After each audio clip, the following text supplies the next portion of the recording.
ঝাড়গ্রাম শহরে যুব সমাজের একাংশের মধ্যে মাদকের বিস্তার নিয়ে দীর্ঘদিন ধরেই উদ্বেগ বাড়ছিল। শহরবাসীর অভিযোগ, একের পর এক তরুণ মাদক চক্রের কবলে পড়ছে। বিষয়টি নিয়ে বিভিন্ন সময়ে পুলিশ প্রশাসনের দ্বারস্থ হন স্থানীয় বাসিন্দারা। মাদক কারবার রুখতে কঠোর পদক্ষেপের দাবিতে সরব হন অনেকেই। এই পরিস্থিতিতে জেলা পুলিশ সুপারের নির্দেশে ঝাড়গ্রাম থানার আইসি উদয় শঙ্কর ঘোষের তত্ত্বাবধানে গঠন করা হয় বিশেষ টিম। লক্ষ্য ছিল একটাই, ঝাড়গ্রামে সক্রিয় মাদক চক্রের বিরুদ্ধে অভিযান চালিয়ে তাদের আইনের আওতায় আনা। শুরু হয় লাগাতার গোয়েন্দা নজরদারি ও গোপন তথ্য সংগ্রহ। অবশেষে আসে গুরুত্বপূর্ণ খবর। পুলিশ সূত্রে জানা যায়, মেদিনীপুর থেকে মোটরসাইকেলে করে দুই যুবক ব্রাউন সুগার নিয়ে ঝাড়গ্রাম শহরের দিকে আসছে। খবর মিলতেই সক্রিয় হয়ে ওঠে বিশেষ টিম। সেবায়তন সংলগ্ন কেচন্দা রাজবাদ এলাকায় পাতা হয় নাকা চেকিং। কিছুক্ষণ পর একটি মোটরসাইকেলকে আটকানোর চেষ্টা করলে একজন যুবক পালিয়ে যায়। অপরজনকে আটক করে তল্লাশি চালাতেই উদ্ধার হয় বিপুল পরিমাণ ব্রাউন সুগার। সঙ্গে সঙ্গে তাকে গ্রেপ্তার করে পুলিশ। অভিযানের সময় উপস্থিত ছিলেন ঝাড়গ্রামের জয়েন্ট বিডিও সৌভিক প্রামাণিক। তদন্তে নেতৃত্ব দেন ঝাড়গ্রাম থানা সাব ইন্সপেক্টর সৃজন হেমব্রম। তার সঙ্গে অভিযানে ছিলেন সাব ইন্সপেক্টর সুমন মণ্ডল সহ পুলিশের অন্যান্য আধিকারিকরা। ধৃতের নাম শেখ আজমল। তিনি পশ্চিম মেদিনীপুর জেলার বাসিন্দা বলে পুলিশ সূত্রে জানা গিয়েছে। প্রাথমিক জিজ্ঞাসাবাদে ধৃত জানিয়েছে বলে পুলিশের দাবি। উদ্ধার হওয়া মাদক কাপগাড়ি এলাকায় পৌঁছে দেওয়ার পরিকল্পনা ছিল। ধৃতকে বুধবার ঝাড়গ্রাম আদালতে পেশ করা হবে। পুলিশের অনুমান, এই ঘটনার সঙ্গে আরও কয়েকজন জড়িত থাকতে পারে। পলাতক অভিযুক্তের খোঁজে তল্লাশি শুরু হয়েছে।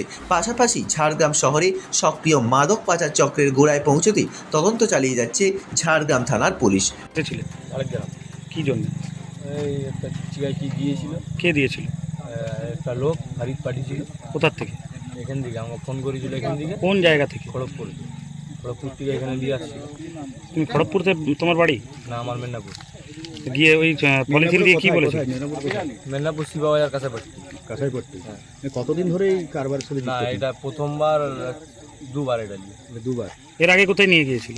এই ঝাড়গ্রামে এখানেই? ঝাড়গ্রামে কাকে দিচ্ছিল এগুলো? হারিত। ফারিদ বলে ঝাড়গ্রামে কোনো ব্যক্তি ফারিদ নামে তাকে? হ্যাঁ, কোথায় বাড়ি? ওই বাগবেট। ফারিদের বাড়ি কোথায়? বাগবেট। ভাগবে। তো এই চক্রের সাথে আর কেউ জড়িত আছে? না, তোমাকে এই পলিথিনটা কি, আমি নি ধরে, আমি জানলে আসতাম। তুমি যদি জানতে না, তুমি এই পলিথিনটা নিয়ে এসছো, তুমি জানতে না? না, আমি জিজ্ঞাসা করলাম, বলে তুই নিয়ে যা, তোকে টাকা দিয়ে মতলব। আমি কেনে কি আছে বল, না তুই নিয়ে যা। তুমি পলিথিনটা খুলে দেখেছিলে যে পলিথিনের ভিতরে কি রয়েছে? না। কত টাকা দেবে বলেছিল? 1000 টাকা। তো তোমার একবার মনে প্রশ্ন জাগেনি?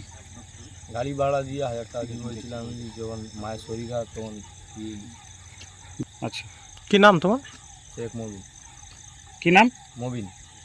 ভালো নাম কি? ভালো নাম শেখ আজমল। আজমল।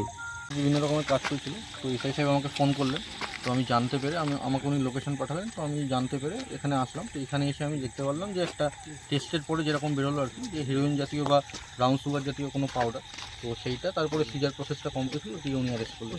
এখনো পর্যন্ত জানা যাচ্ছে কত টাকার মূল্যের এই না, এইটা সম্বন্ধে আমার কোনো আইডিয়া নেই, এটা ওনারা জানতে পারবেন, বা এটার কোনো মানে মার্কেট ভ্যালু কীরকম সেটা তো আমাদের আইডিয়া নেই।